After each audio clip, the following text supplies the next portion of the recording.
Assalamualaikum warahmatullahi wabarakatuh. Saya akan presentasikan kekerasan dalam rumah tangga berdasarkan undang-undang. Latar belakang masalah kekerasan dalam kehidupan, terutama dalam rumah tangga, sering menjadi topik pembicaraan masyarakat. Akan tetapi sulit juga diatasi maupun dicegah. Banyak data menunjukkan bahwa kekerasan dalam rumah tangga korbannya merupakan perempuan dan anak-anak, serta kasusnya selalu meningkat dari waktu ke waktu, sehingga menjadi sangat mengkhawatirkan. Kekerasan dalam rumah tangga merupakan hal yang sudah lama terjadi sebenarnya, akan tetapi selalu dirahasiakan dan ditutup-tutupi oleh anggota keluarga maupun korban sendiri, yang notabene korbannya perempuan dan anak-anak. Sejalan dengan banyak kasus kekerasan rumah tangga ini, banyak lembaga swadaya masyarakat turut berkontribusi membantu dan mendampingi para korban. Batasan masalah. Bagaimana sistem hukum yang berjalan di Indonesia terhadap kekerasan dalam rumah tangga? Penegakan hukum serta pelindungan dan jaminan hukum apa yang akan diberikan pemerintah kepada para korban kekerasan rumah tangga yang kebanyakan perempuan dan anak? Pembahasan kekerasan menurut Stewart dan Sundian. Kekerasan adalah suatu keadaan di mana seseorang melakukan tindakan yang dapat membahayakan secara fisik baik terhadap diri sendiri, orang lain maupun lingkungan. Sedangkan menurut WHO, kekerasan adalah penggunaan secara sengaja kekuatan fisik atau kekuatan ancaman atau kekerasan aktual terhadap diri sendiri, orang lain, atau melukai, mematikan, membahayakan psikis, pertumbuhan yang tidak normal, atau kerugian. Kekerasan dalam rumah tangga. Kekerasan dalam rumah tangga adalah setiap perbuatan terhadap seseorang, terutama perempuan, yang berakibat timbulnya kesengsaraan atau penderitaan secara fisik, seksual, psikologis, dan atau penelantaran rumah tangga, termasuk ancaman untuk melakukan perbuatan pemaksaan atau perampasan kemerdekaan secara melawan hukum dalam lingkup rumah tangga. Ada beberapa bentuk kekerasan dalam rumah tangga. 1. Kekerasan fisik cedera berat. 2. Kekerasan fisik ringan berupa menampar, menjambak, mendorong, dan perbuatan lainnya. 3. Kekerasan psikis.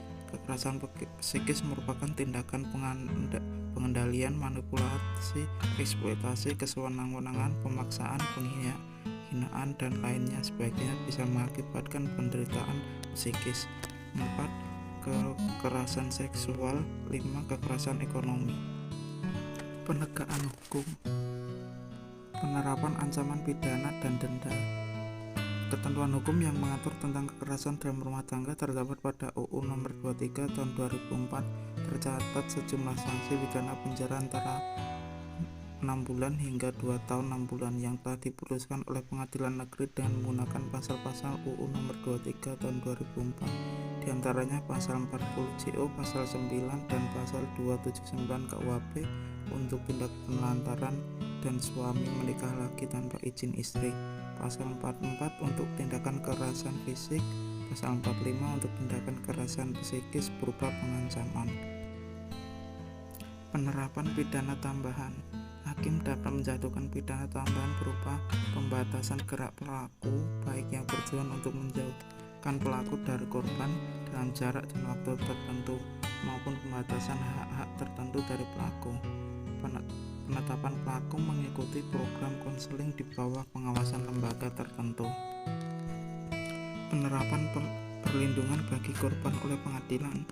Salah satu bentuk perlindungan hukum yang juga dirancang khusus untuk merespon kebutuhan korban kejahatan KDRT dan anggota keluarganya adalah penetapan yang berisi perintah perlindungan yang dapat ditetapkan oleh pengadilan sebagaimana diatur dalam pasal-pasal 28-38 UU Nomor 23 Tahun 2004. Ketua pengadilan wajib mengeluarkan surat penetapan yang berisi perintah perlindungan tersebut dalam tenggang waktu 7 hari sejak diterimanya surat permohonan, kecuali ada alasan yang patut. Pasal 24, permohonan tersebut dapat disampaikan dalam bentuk lisan atau tulisan. Contoh kasus bisnis.com Jakarta. Seorang ibu berinisial V, 45, asal Karawang, Jawa Barat, dituntut 1 tahun penjara oleh jaksa karena kerap memilih suaminya yang mabuk. CYC asal Taiwan merespon itu. kekerasan terhadap perempuan, Komnas Perempuan menilai para penegak hukum khususnya kepolisian dan kejaksaan tidak mampu memahami relasi kuasa dalam kasus kekerasan dalam rumah tangga. Menyesalkan proses hukum yang menempatkan korban kekerasan dalam rumah tangga didakwa dengan ancaman penjara 1 tahun di Pengadilan Negeri Karawang karena dituduh melakukan kekerasan psikis terhadap mantan suaminya, ujar Komnas Perempuan dalam keterangannya. Dilansir dari laman resmi, Komnas juga merekomendasikan Kepolisian Republik Indonesia mengeluarkan panduan penanganan kasus KDRT di mana kedua belah pihak saling melaporkan dengan sangkaan pelanggaran UU KDRT untuk satu peristiwa yang sama. Komnas berharap pihak Kejaksaan Agung untuk mengoptimalkan pengawasan dalam menggunakan Pedoman Kejaksaan Nomor 1 Tahun 2021 tentang akses keadilan bagi perempuan dan anak dalam penanganan perkara pidana. Komnas pun meminta media massa dan masyarakat memberikan dukungan terhadap upaya FID dalam memutuskan rantai kekerasan dan untuk mendapatkan keadilan dan pemulihan. Dari kasus di atas dapat kita lihat penanganan kasus KDRT dapat disayangkan bahwa ini korbannya menjadi tersangka atas laporan KDRT yang dilaporkan kedua belah pihak. Di sini juga masuk laporan penelantaran anak yang dilaporkan oleh korban yaitu sang istri. Hal inilah yang salah satu faktor yang membuat korban kekerasan dalam rumah tangga enggan melapor dan enggan berbicara. Kesimpulan, berdasarkan pembahasan di atas dapat disimpulkan bahwa penegakan UU Nomor 23 Tahun 2004 tentang penghapusan kekerasan dalam rumah tangga belum sepenuhnya efektif dalam menjalankan perannya karena tidak sedikit diselesaikan tidak lewat jalur hukum dan sering terhenti pada pihak kepolisian saja. Akan tetapi juga telah memberikan perlindungan bagi hak perempuan dari tindakan KDRT, terutama kekerasan fisik yang dilakukan suami. Serta pengetahuan hukum di masyarakat sangat penting karena berpengaruh dalam kehidupan seseorang, sehingga masyarakat perlu mengenal pengetahuan hukum yang memuat tentang batasan setiap perbuatan yang akan memicu kekerasan. Cukup sekian presentasi dari saya. Kurang lebihnya mohon maaf. Wassalamualaikum warahmatullahi wabarakatuh.